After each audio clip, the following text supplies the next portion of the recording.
Today I'm working on a 2007 Audi A8. The customer's complaint is it's leaking oil. The valve cover gaskets were replaced last year on this, and the customer suspects that the valve cover gaskets are still leaking. You look down here, you can see the majority of the oil is off the back of this valve cover. You can see someone has done a kind of a little bit of a shoddy wiring repair here. This is an insulated butt connector that's not meant for outdoor use. They're not weather tight, but whatever the case. What the problem is with this is the cam adjuster solenoids are leaking.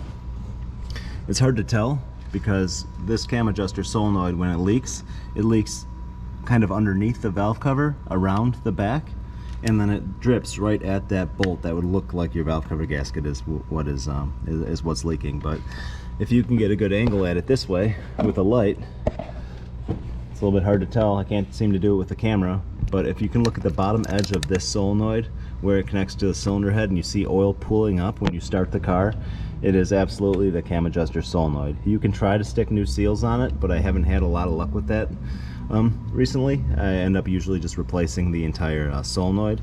A lot of times they leak where it's assembled, how they're crimped together, not at the actual seal.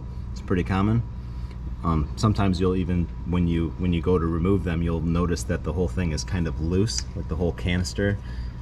How the solenoid is crimped together is actually loose, and those ones you'll notice are leaking very severe. But yeah, so if you think you have a valve cover leak on a 4.2 with a chain engine, 4.2, make sure you check the bottom edge of these adjuster solenoids. They're easy to see. The ones up here for the intake, you can see these pretty easily just by looking right here, but the exhaust ones are a little bit more tricky. So get a mirror, whatever you have to do, look at the bottom edge of these.